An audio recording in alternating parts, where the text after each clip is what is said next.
సభా అధ్యక్షులు స్థానిక శాసనసభ్యులు వంశీకృష్ణ గారు,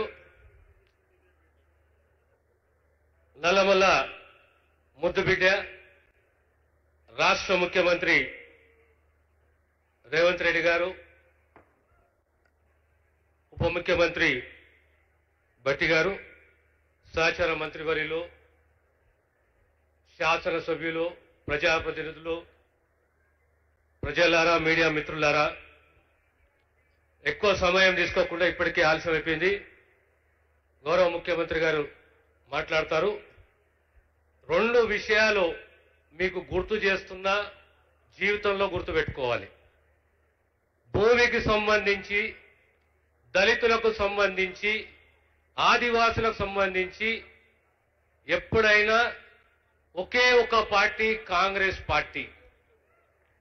ఎప్పుడైనా బాసటగా ఉన్నది, కాపాడుకునే ప్రయత్నం చేసింది, రక్షించే ప్రయత్నం చేసింది. అందుగురించే ఏ పథకమైనా ఈ జాతులకు సంబంధించి మనం చక్కగా ఈరోజు ఇందిరమ్మ ఇల్లు అంటాం. అదే రకంగా ఇందిరా సౌర గిరిజల వికాసం కూడా ఇందిరమ్మ పేరు, అటవీ ప్రాంతాన్ని ఈ పథకం విజయవంతంగా భారతదేశంలో ఉన్న ఆదివాసులను ఆశీస్సులు ఉండాలని, వారి యొక్క హక్కులని పరిరక్షించింది కేవలం ఒక్క కాంగ్రెస్ ప్రభుత్వం, కేంద్రంలోనే కాంగ్రెస్ పార్టీయే.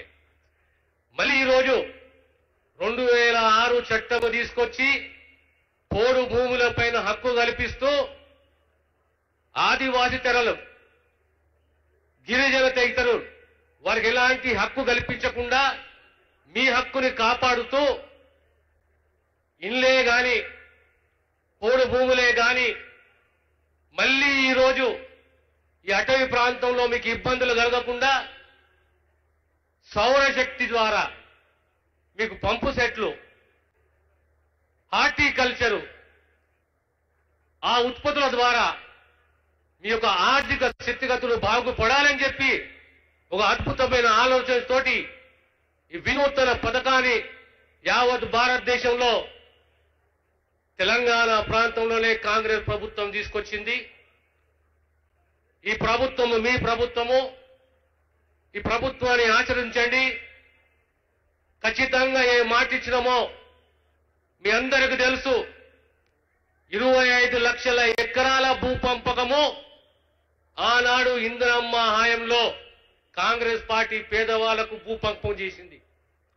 దానిపైన హక్కు కల్పించింది. తెలంగాణ పోరాటం, తెలంగాణ ప్రజల పోరాటం గతంలో ఎప్పుడైనా భూ హక్కులపైనే పోరాటం. తెలంగాణను ఇచ్చింది కాంగ్రెస్ పార్టీ.